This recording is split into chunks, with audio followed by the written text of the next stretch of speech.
सुप्रभात। आज का सुविचार। प्रसन्नता ऐसा स्टेशन नहीं है जहां आप पहुंचते हैं, यह तो यात्रा की एक शैली है। Happiness is not a station you arrive at but a manner of travelling. अर्थात खुश रहना न रहना आपके हाथ में है। आपको जो मंजिल का रास्ता है उसको आपको खुशी खुशी तय करना है। धन्यवाद। गुड मॉर्निंग बच्चों, मैं लेकर आया हूँ टुडेज वर्ड। आज का हमारा शब्द है ACADEMIC,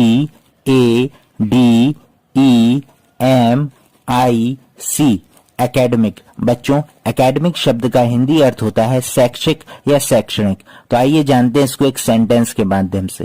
the academic year commences at the beginning of April, अर्थात शैक्षणिक सत्र अप्रैल की शुरुआत से शुरू होता है। धन्यवाद। सुप्रभात। अब बारी है आज की पहेली की। इस फल की अजब है बात, नीचे फल ऊपर घास। बच्चों, सोच के बताओ ऐसा कौन सा फल है जिसमें से ऊपर घास निकली हुई होती है? हाँ, बिल्कुल सही जवाब, अनानास। धन्यवाद। नमस्कार प्यारे बच्चों, आज के इतिहास में है कुछ रोचक जानकारियां और तथ्य जो आपके ज्ञान को बढ़ा देगा। तो चलिए बढ़ते हैं आज के इतिहास की तरफ। बच्चों, आज ही के दिन सन 1639 में दिल्ली में लाल किले की नींव रखी गई थी।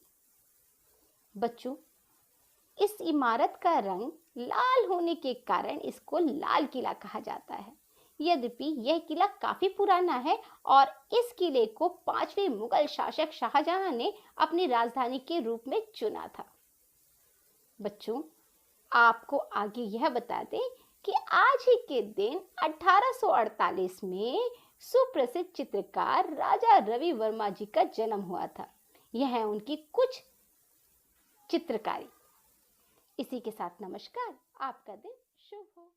गुड मॉर्निंग बच्चों, आज के विशेष में हम आपको बताएंगे दिल्ली की ऐतिहासिक इमारत लाल किले के विषय में। लाल किला दिल्ली के ऐतिहासिक किलेबंद पुराने दिल्ली के इलाके में स्थित है। यह लाल बलुआ पत्थर से निर्मित है। इस किले को 5वें मुगल बादशाह शाहजहां ने बनवाया था। इस किले को लाल किला इसकी दीवारों के लाल रंग के कारण कहा जाता है। इस ऐतिहासिक किले को वर्ष 2007 में यूनेस्को द्वारा एक विश्व धरोहर स्थल घोषित किया गया था। हर साल स्वतंत्रता दिवस के अवसर पर भारत के प्रधानमंत्री लाल किले पर झंडा फहराते हैं और देश को संबोधित करते हैं। धन्यवाद। आपका दिन शुभ हो। सवेरे का नमस्कार। वक्त है आज की प्रश्नोत्तरी का और आज की प्रश्नोत्तरी आधारित है भारत के प्रमुख स्थानों के भौगोलिक उपनामों पर। किसी प्रमुख भौगोलिक कारणवश जब किसी स्थान को अपने असली नाम के अलावा किसी और नाम से पुकारा जाता है तो उसे उस स्थान का भौगोलिक उपनाम कहते हैं। तो चलिए कुछ शहरों के भौगोलिक उपनामों के बारे में जानते हैं। तो आज का पहला प्रश्न है, पूर्व का स्कॉटलैंड किसे कहा जाता है? इसका उत्तर है मेघालय। प्रश्न नंबर 2, उत्तर भारत का मैनचेस्टर किसे कहते हैं? इसका उत्तर है कानपुर। प्रश्न नंबर 3, मंदिरों और घाटों का शहर किसे कहा जाता है? इसका उत्तर है वाराणसी। और आज का आखिरी प्रश्न, धान की डलिया किस शहर को कहा जाता है? तो इसका उत्तर है छत्तीसगढ़। धन्यवाद। सवेरे का नमस्कार। वक्त है बाल गीत का। मोटे लाला आ गए अपना पेट फुलाकर, जब देखो तुम खाते रहते बर्गर समोसा मजे ले लेकर। खाओ उतना जितनी भूख, छोड़ करके जंक फूड। हरी सब्जी और दालों से सदा रहोगे मस्त और स्वस्थ। धन्यवाद। गुड मॉर्निंग बच्चों, आज मैं आपके लिए लाई हूँ एक नई बाल कहानी। कहानी का शीर्षक है बदलाव। किसी ज़माने में एक राजा था जो प्रजा के हित के लिए कार्य करता था। एक दिन उसने अपने दरबारियों के साथ राज्य का पैदल ही भ्रमण करने का निर्णय लिया। सुबह से देर शाम तक राजा पैदल चला और जनता से मुलाकात की। महल में वापस लौटने पर राजा के पैरों में काफ़ी दर्द होने लगा, क्योंकि राजा को पैदल चलने की आदत नहीं थी।